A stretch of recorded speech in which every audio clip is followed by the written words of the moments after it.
Hello दोस्तों, आज हम लोग यूपी बोर्ड हाई स्कूल के विज्ञान के सेट को सॉल्व करने जा रहे हैं। ये है सेट नंबर 1 2024 का, जिसका कोड है 824 IJ। दोस्तों, सॉल्व करने से पहले चैनल को सब्सक्राइब कर लीजिएगा ताकि आगे जो भी वीडियो आए आपके काम की रहेंगी और अपने दोस्तों तक भी शेयर किए। चलिए हम लोग पेपर सॉल्व करते हैं। पहले जो क्वेश्चन होंगे वो बहुविकल्पीय होंगे 1 से 20 तक। तो हम पहले बहुविकल्पीय को देखते हैं। पहला क्वेश्चन है, उत्तल दर्पण से प्रतिबिंब सदैव बनता है। प्रतिबिंब सदैव कैसे बनता है? वक्रता केंद्र तथा फोकस के बीच, वक्रता केंद्र तथा अनंत के बीच, ध्रुव तथा फोकस के बीच, कहीं भी बन सकता है। वह वस्तु की स्थिति पर निर्भर करता है।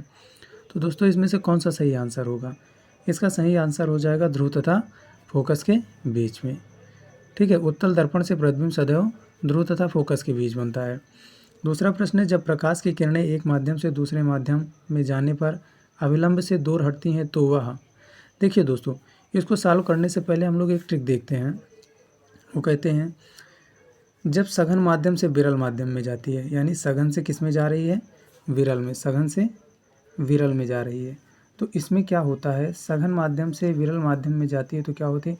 अविलंब से दूर हट जाती है। अविलंब से दूर हट जाती है। वहीं पे अगर विरल से सघन में जा रही है, विरल से सघन में, तो ये क्या होगी? अविलंब की ओर झुक जाएगी। क्या होगी? अविलंब की ओर झुक जाएगी। तो इसमें बात क्या कह रहा है कि जब प्रकाश किरण एक माध्यम से दूसरे माध्यम पे जाने पर अविलंब से दूर हट रहे हैं। दूर हटने का मतलब है सघन से विरल में जा रही हैं। तो कौन सा ऑप्शन हो जाएगा? पहला, सघन माध्यम से विरल माध्यम में जाती हैं। ठीक है, आगे बढ़ते हैं। एक उत्तल लेंस की फोकस दूरी 15 सेंटीमीटर है। इससे 30 सेंटीमीटर की दूरी पर स्थित वस्तु का प्रतिबिंब बनेगा।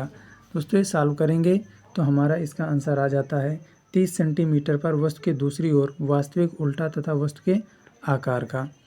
ठीक है, आगे बात करते हैं। जब श्वेत प्रकाश किरण एक प्रिज्म से गुजरता है तो निर्गत प्रकाश में प्रिज्म के आधार से दूरस्थ प्रकाश का रंग होता है।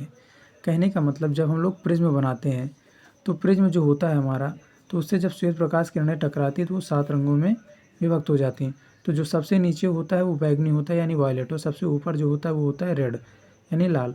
तो हमसे कह रहा है इसके आधार से सबसे दूर कौन पड़ेगा? तो इसके आधार से सबसे दूर कौन सा पड़ रहा है? RR यानी रेड। तो कौन सा आंसर हो जाएगा? रेड हो जाएगा। आगे एम्पियर सेकंड किसका मात्रक है? एम्पियर सेकंड किसका मात्रक है? इसका सही जवाब हो जाएगा आवेश का। किसका? आवेश का। आगे बात करते हैं। एक सेल से R1 तथा R2 दो प्रतिरोधों के दो तार समांतर क्रम में जोड़े जाते हैं। यदि उनमें प्रवाहित धाराएं क्रमशः I1 तथा I2 एवं प्रति सेकंड उत्पन्न धाराएं क्रमशः H1 तथा H2 हों तो ऊष्माओं का अनुपात होगा। तो इसका सही आंसर दोस्तों हो जाएगा H1 अपान का H2 बराबर का R2 अपान का R1 हो जाएगा। अगला क्वेश्चन है, चुंबकीय क्षेत्र की तीव्रता का मात्रक है। चुंबकीय क्षेत्र की तीव्रता का मात्रक है। इसमें कौन सा सही हो जाएगा? इसमें option number C, newton ampere metre हो जाएगा। न्यूटन एम्पियर मीटर हो जाएगा। चलिए, ये हमारा उपभाग 1 था जो कि फिजिक्स का था। अब केमिस्ट्री का देखते हैं। केमिस्ट्री में पहला पूछ रहा है मीथेन का संरचनात्मक सूत्र। देखिए दोस्तों, यहाँ पे एक चीज़ हमें याद करना होता है कि कार्बन के संख्या के आधार पे, यानी मेथ एथ प्रोप ब्यूट ऐसे बांटा गया है। मेथ एथ प्रोप ब्यूट, कहने का मतलब कार्बन, जब कार्बन एक होगा तो मेथ लगेगा, जब 2 कार्बन होंगे तो एथ लगेगा, जब 3 कार्बन होंगे तो प्रोप ब्यूट के लिए 4। तो दोस्तों देखो, यहाँ पे मेथ का मतलब है 1 कार्बन होना चाहिए। तो आप लोग यहाँ सीधा से बात करेंगे, यहाँ पे 2 कार्बन है, ये ऑप्शन नहीं होगा। यहाँ पे भी 2 कार्बन है, ये नहीं होगा। और यहाँ भी 2 कार्बन है तो नहीं होगा। ऑप्शन कौन सा सही हो जाएगा? ऑप्शन बी, क्योंकि यहाँ पे केवल 1 कार्बन है। ठीक है, और मेथेन एन शब्द आ रहा है। एन यानी एन आएगा तो हमेशा सिंगल बॉन्ड रहता है। तो डबल बॉन्ड यहाँ ट्रिपल बॉन्ड है, तो कहने का मतलब ये भी कट जाएगा और ये भी ऑप्शन, यानी ये तीनों ऑप्शन एलिमिनेट हो जाएंगे और अपना बी नंबर सही हो जाएगा। आगे समजातीय श्रेणी। निम्नलिखित में समजातीय श्रेणी कौन सा है? तो इसको हम लोग फार्मूले से निकालते हैं, क्योंकि हमारे लिए NE9, एन यानी सिंगल बॉन्ड, इन यानी डबल बॉन्ड और आइन यानी ट्रिपल बॉन्ड। तो उसके लिए फार्मूले होते हैं CnH2n प्लस का 2, ये होता है सिंगल बॉन्ड के लिए, और CnH2n डबल बॉन्ड और CnH2n प्लस का 2 माइनस का 2, ये ट्रिपल बॉन्ड। जब इनमें क्रमशः हम n की जगह 1 रखते हैं, 2 रखते हैं, तो हमारा जो सही समजातीय श्रेणी प्राप्त होती है वो बी नंबर प्राप्त होती है। आगे बात करते हैं लेड नाइट्रेट का रासायनिक सूत्र। लेड नाइट्रेट का सही रासायनिक सूत्र क्या होगा? PbNO3 का होल ट्वाइस PbO, PbNO2 का होल ट्वाइस PbNO2। तो इसमें सही ऑप्शन हो जाएगा PbNO3 का होल ट्वाइस। आगे दोस्तों शुद्ध जल का pH मान।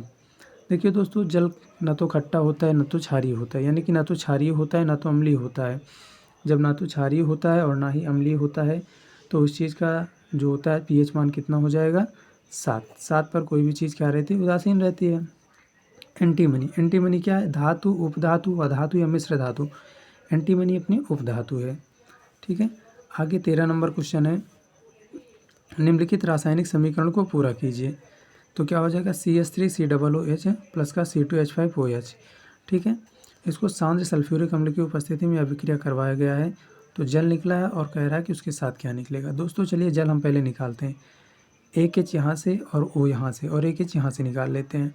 तो इतनी चीज़ें यानी H2O बाहर निकाल दी हमने। हमारे पास क्या बचता है? CH3COO। तो CH3COO यहाँ मिला और क्या है? C2H5 ये बचा था, C2H5 ये मिला। ठीक है। तो कहने का मतलब हमारा सही ऑप्शन कौन सा हो जाएगा? ऑप्शन नंबर सी हो जाएगा। अब बात करते हैं हम लोग बायो की। उपभाग हमारा 3 जो है वो है बायो का। इसमें जो 14 नंबर क्वेश्चन है वो कह रहा है कोशिकीय प्रक्रम में ऊर्जा मुद्रा है। कोशिकीय प्रक्रम में ऊर्जा मुद्रा हमारा कौन सा हो जाता है? ATP। ATP को हम लोग क्या कहते हैं? कोशिकीय प्रक्रम में ऊर्जा मुद्रा कहते हैं। पित्तरस का स्राव कहाँ होता है? पित्तरस का स्राव कहाँ पे होता है दोस्तों? यकृत द्वारा। ठीक है। परागकोश में होते हैं। परागकोश में क्या होता है? परागकण होता है। पत्तियों में कलियाँ विकसित होती हैं। कहाँ पे विकसित होती है भैया? ब्रायोफिलम में होती हैं। एक लिंगी फूल का उदाहरण है, कौन सा होगा? पपीता, गुलाब, आम, सरसों। कौन सा हो जाएगा? पपीते का फूल। पपीते का फूल कैसा है? एक लिंगी है। एक स्वस्थ मनुष्य में सामान्य रक्तदाब होता है, कितना होता है दोस्तों? 140 से 80, 120 से 80, 135 100 या 125 115। तो इसका सही आंसर हो जाएगा 120/80। ठीक है। आगे बात करता है निम्नलिखित में से कौन सा आहार श्रृंखला का निर्माण करता है? घास, गेहूँ, आम। बी नंबर घास, बकरी, मानव। सी नंबर बकरी, गाय और हाथी। डी नंबर घास, मछली और बकरी। तो इनमें हमें देखना आहार श्रृंखला कैसे बनती है। घास गेहूँ ये कुछ बन नहीं रहा। बकरी गाय, बकरी को गाय खाती है क्या? नहीं खाती, तो ये नहीं बनेगा। घास को मछली खाती है और मछली को बकरी खाती है क्या? ये भी नहीं बनेगा, ये भी नहीं बना। तो क्या घास को बकरी खाती है? हाँ खाती है। और बकरी को मनुष्य खाता है, एकदम सही है। तो कौन सा हो जाएगा? Option number B. दोस्तों अब हम लोग खंड बा की तरफ आ गए हैं, उपभाग 1। पहले फिजिक्स का करते हैं। तो पहला क्वेश्चन इसमें दिया है कि एक उत्तल दर्पण से 25 सेंटीमीटर रखी वस्तु का प्रतिबिंब वस्तु की लंबाई का आधा बनता है। तो हमसे पहला पूछ रहा है दर्पण से प्रतिबिंब की दूरी बताइए, और बी नंबर पूछ रहा है दर्पण की फोकस दूरी ज्ञात कीजिए। चलिए दोस्तों देखते हैं। जो हमारा उत्तल दर्पण है उसमें क्या दिया है कि वस्तु की दूरी 25 सेंटीमीटर है, यानी कि -25 सेंटीमीटर हो जाएगा। और आवर्धन दिया है कितना? m बराबर 1/2। यहाँ पे प्लस इसलिए लिएगा क्योंकि उत्तल दर्पण के लिए आवर्धन धनात्मक होता है, क्योंकि प्रतिबिंब आभासी और सीधा होता है। m यानी क्या आया? प्लस का 1/2। अब m बराबर क्या होता है? -v/u। ये अपना आवर्धन का सूत्र है। m का मान कितना था? 1/2 रखा, बराबर v माइनस का v अपान का u का मान कितना था? -25 रख दिया, तो माइनस से माइनस कट जाता है। अब 1/2 बराबर का v अपान का 25 आया। अब देखिए दोस्तों इसको तिर्यक गुणा कर, ये 25 एकम 25 हो जाएगा और बटे का 2 था, बराबर का v बचा। अब 2 से जब 25 को काटते हैं तो कितना आता है? 12.5, यानी v का मान हमारा कितना आ गया? 12.5। ठीक है, v बराबर 12.5 सेंटीमीटर। अब करते हैं फोकस दूरी के लिए। फोकस दूरी का फार्मूला क्या होता है? 1/f बराबर 1/v प्लस का 1/u से। ठीक है। तो यहाँ पे f बराबर v का मान पता ही है 12.5 आया, प्लस u का मान -25 था तो 1/-25 हो गया। ठीक है। अब 1/f का f बराबर का 1/12.5 यानी 12.5 माइनस का 1/25। अब इसमें क्या करते हैं? 1/f बराबर इन दोनों का एलसीएम लेते हैं तो 25 आता है। अब 12.5 से इसको भाग दिया, 2 बार में गया और 2 एकम 2 माइनस का 1 आया। अब 1/f बराबर कितना होगा? 2 से 1 गया, 1 आया, बटे का 25। अब इसको गुणा कर देते, 25 एकम 25 और f 1 जा f, यानी f बराबर कितना आ गया? 25 सेंटीमीटर। ठीक है, f बराबर हमारा कितना आ जाता है? 25 सेंटीमीटर। दोस्तों अगला क्वेश्चन दिया है कि अभिसारी किरणों के मार्ग में अवतल लेंस रखने पर किरणें लेंस से 20 सेंटीमीटर पीछे अक्ष पर फोकस होती हैं।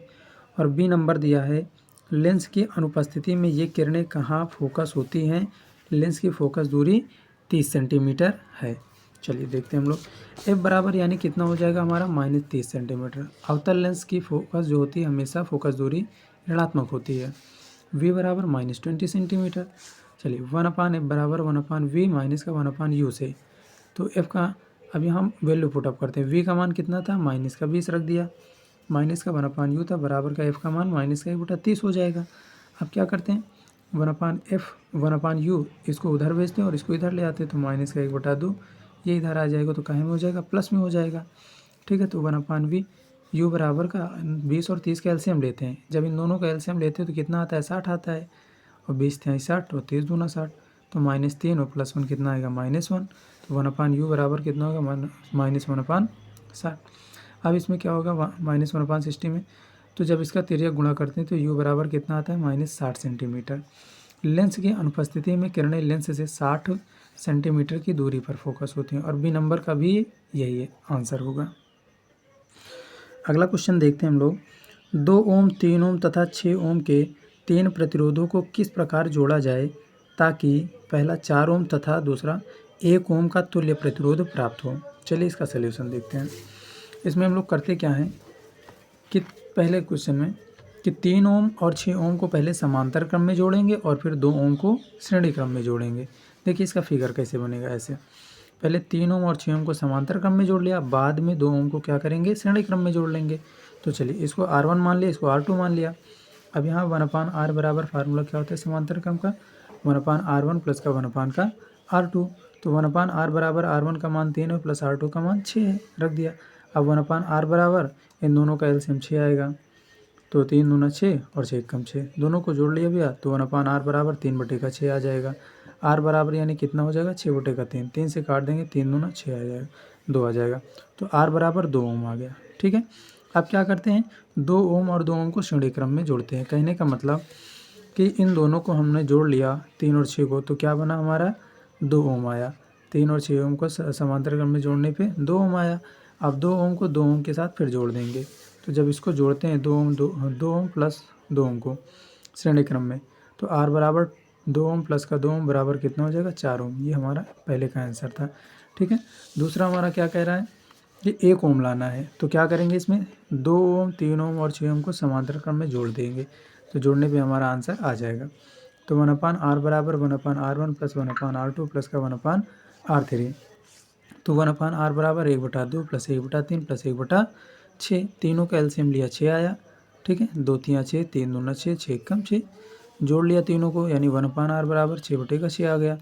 6 से 6 कट जाएगा, कितना आ जाएगा 1 आ जाएगा, यानी 1/r बराबर 1/1, यानी r बराबर कितना आ जाएगा 1 ओम आ जाएगा। ये हमारा आंसर हो।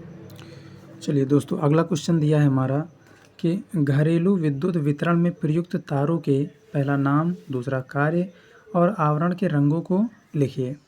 अथवा धारावाही चालक के कारण उत्पन्न चुंबकीय क्षेत्र किन किन कारकों पर निर्भर करता है। चुंबकीय क्षेत्र की दिशा ज्ञात करने के लिए प्रयुक्त नियम का नाम लिखकर उसे स्पष्ट कीजिए।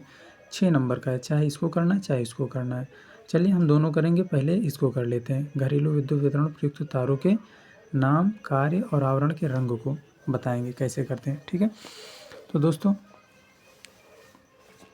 घरेलू विद्युत वितरण प्रयुक्त तारों के नाम, कार्य और आवरण के नाम, रंग निम्नलिखित है। देखिए इसमें 3 प्रकार के तार होते हैं। पहला जो तार होता है हमारा कैसा होता है, विद्युन्मय तार होता है। ठीक है, विद्युन्मय तार होता है। और दूसरा कौन सा तार होता है हमारा, दूसरा हो जाता है उदासीन तार। कैसा तार, उदासीन तार हो जाता है। ठीक है, और तीसरा तार हो जाता है भू संपर्क तार, इसको अर्थ वायर बोलते हैं। ठीक है, अब इसमें देखिए जो हमारा विद्युन्मय तार होता है ये कैसा होता है, इसका कार्य विद्युत धारा को प्रवाहित करना, यानी मेन काम इसका क्या होता है विद्युत धारा का प्रवाह होता है और ये करना होता है। और इसके आवरण का रंग कैसा होता है, लाल कलर का होता है। ये कैसा होता है, लाल होता है। ठीक है, विद्युन्मय तार जो होता है वो लाल रंग का होता है। दूसरा तार हमारा उदासीन तार है। उदासीन तार, इसका कार्य विद्युत धारा के लिए वापसी पथ प्रदान करना है, यानी क्या चीज़, वापसी पथ प्रदान करना है। ठीक है, और ये वापसी पथ प्रदान करना है, और ये किस रंग का होता है, ये काले रंग का होता है। किस रंग का होता है, काले रंग का होता है। आगे है भूसंपर्क वायर यानी अर्थ वायर। इसका काम क्या होता है और ये इसका कार्य सुरक्षा प्रदान करना है और इसके आवरण का रंग कैसा होता है, हरा होता है। तो दोस्तों ये समझ गए होंगे कि विद्युन्मय तार किस रंग का होता है, लाल रंग का होता है। उदासीन तार किस रंग का होता है, काले रंग का होता है। और जो भूसंपर्क वायर होता है ये किस रंग का होता है, हरे रंग का होता है। ठीक है दोस्तों। तो दोस्तों अगला देखते हैं अथवा में जो दिया है, धारावाही चालक के कारण उत्पन्न चुंबकीय क्षेत्र किन किन कारकों पर निर्भर करता है। चुंबकीय क्षेत्र की दिशा ज्ञात करने के लिए प्रयुक्त नियम का नाम लिखकर उसे स्पष्ट कीजिए। ठीक है। तो दोस्तों देखते हैं कि चुंबकीय जो धारावाही चालक है, धारावाही चालक के कारण उत्पन्न चुंबकीय क्षेत्र निम्न कारकों पर निर्भर करता है। ठीक है। पहला कारक जो हो जाएगा, चालक में प्रवाहित धारा आई के समानुपाती होता है। इसको हम लोग डेरिवेशन के माध्यम से देखेंगे, यानी बी अनुक्रमानुपाती या समानुपाती आई। और दूसरा है चालक से बिंदु के बीच की दूरी के अनुक्रमानुपाती होता है। दूरी जो होती है उसको आर मान लेते हैं। ठीक है। तो बी यानी कि ये व्युत्क्रमानुपाती होता है, यहाँ पे व्युत्क्रमानुपाती होना चाहिए। ठीक है। चालक से बिंदु के बीच की दूरी आर के व्युत्क्रमानुपाती होता है, यानी बी व्युत्क्रमानुपाती 1/r। ये समीकरण सेकंड हो जाएगा। इसको समीकरण फर्स्ट मान लेंगे और इसको सेकंड मान लेंगे। अब समीकरण फर्स्ट और समीकरण सेकंड से, ठीक है, क्या होगा कि बी अनुक्रमानुपाती आई अपान का आर। देखिए भैया अनुक्रमानुपाती का साइन हटता है तो यहाँ पे क्या आता है, बी बराबर यानी अनुक्रमानुपाती का चिन्ह हटेगा तो म्यू नॉट अपान का 2 पाई आएगा, इनटू का आई अपान आर था। तो यहाँ क्या हो जाएगा, आपको पता है कि म्यू नॉट का मान कितना होता है, 4 पाई इंटू का 10⁻⁻7 न्यूटन एम्पियर स्क्वायर। ठीक है। तो ये क्या हो जाएगा, बी अनुक्रमानुपाती पहला था, बी अनुक्रमानुपाती व्युत्क्रमानुपाती 1/r दूसरा था। यानी फर्स्ट और सेकंड क्या किया हमने, समीकरण से इसको सॉल्व किया तो म्यू नॉट अपान का 2 पाई इंटू का आई अपान आर आया। म्यू नॉट का मान हमने कितना रखा, 4 पाई इंटू का 10⁻⁻7 इसका मान रखा, और 2 पाई नीचे था। तो 2 पाई से 4 पाई को काटेंगे तो कितना बचेगा, 2 बचे। तो इसलिए यहाँ पे आ जाएगा बी बराबर 2 इंटू का 10⁻⁻7 इंटू आई अपान आर हो जाएगा। ठीक है।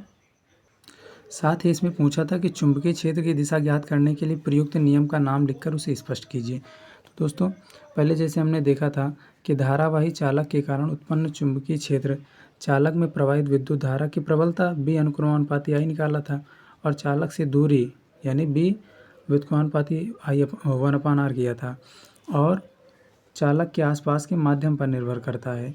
ठीक है। तो ऐसे ही चुंबकीय क्षेत्र की दिशा ज्ञात करने के लिए दाहिने हाथ का अंगूठा नियम का उपयोग किया जाता है। इस नियम के अनुसार यदि दाहिने हाथ का अंगूठा धारा की दिशा में है तो मुड़ी हुई अंगुलियां चुंबकीय क्षेत्र की दिशा को दर्शाती हैं। ये आपका आंसर है। चलिए दोस्तों हमारा ये उपभाग 1 कंप्लीट हो गया। अब बात करते हैं उपभाग 2 के, जिसमें 5वां नंबर क्वेश्चन है, निम्नलिखित यौगिकों के संरचनात्मक सूत्र लिखिए। पहला दिया है एथेनोइक अम्ल, दूसरा मेथिनल और तीसरा 1 क्लोरोप्रोपेन और डी नंबर नाइट्रोमेथेन दिया है। तो दोस्तों एथेनोइक अम्ल जो होता है उसका फार्मूला देखिए, एथ है, एथ मतलब 2 कार्बन होंगे 1 2, और ओइक में C OH जुड़ेगा तो C OH इधर आ गया, तो CH3 C double bond O है और सिंगल बॉन्ड OH, ये हमारा क्या हो जाएगा, एथेनोइक अम्ल हो जाएगा। ठीक है। दूसरा हमसे पूछ रहा मेथेनल, मेथेनल में क्या जुड़ेगा, CO यानी कि HCOO, मेथ में 1 कार्बन होता है तो 1 कार्बन आ गया। 1 क्लोरोप्रोपेन, क्लोरो यानी मेथ एथ प्रोप, प्रोप के लिए कितने कार्बन चाहिए, 3 कार्बन चाहिए, तो 1 2 3 3 कार्बन है तो ये हो जाएगा 1 2 3 3 कार्बन, और क्लोरो के लिए Cl जोड़ते हैं। ठीक है। तो ये हमारा क्या हो जाएगा, 1 क्लोरो मतलब 1 यानी पहले कार्बन पे जुड़ा है क्लोरो। ठीक है। तो 1 क्लोरोमीथेन हो गया। और डी नंबर क्या है, डी नंबर नाइट्रोमीथेन देगा। मेथ के लिए एक ही कार्बन आएगा और नाइट्रो के लिए NO2 जुड़ गया है। ठीक है। कार्बन की संयोजकता 4 होती है तो इसलिए 4 ही पूरी है। ठीक है दोस्तों अगला हमारा क्वेश्चन है 6 नंबर, विद्युत रासायनिक श्रेणी को स्पष्ट कीजिए और इसके 2 अनुप्रयोग लिखिए। ठीक है। तो इसको देखते हैं हम लोग। जब धातुओं को उनके अभिक्रियाशीलता के आधार पे बढ़ते अथवा घटते क्रम में रखने पर जो श्रेणी प्राप्त होती है उसे विद्युत रासायनिक श्रेणी कहते हैं। यानी कि धातुओं को उनके किसके आधार पे, अभिक्रियाशीलता के आधार पे हम लोग क्या करते हैं, बढ़ते अथवा घटते क्रम में लिखते हैं। तो जो श्रेणी प्राप्त होती है उसे ही क्या कहते हैं, विद्युत रासायनिक श्रेणी कहते हैं। जैसे कि सबसे ऊपर पोटेशियम हो जाता है, फिर क्या हो जाता है, सोडियम हो जाता है। ठीक है। फिर ऐसे ही करते श्रेणी बन जाती है हमारी। ठीक है। उसको याद करने कई सारी ट्रिक हैं। ठीक है। आगे है कि अनुप्रयोग, इसके अनुप्रयोगों को देखना है तो पहला क्या हो जाएगा, विस्थापन अभिक्रियाओं में और दूसरा द्विविस्थापन अभिक्रियाओं में। इसमें हम लोग यही देखते हैं कि अधिक सक्रिय कौन होता है, कम सक्रिय कौन होता है। ठीक है, हमसे 2 अनुप्रयोग पूछा था तो अनुप्रयोग ये हो जाएंगे। ठीक है।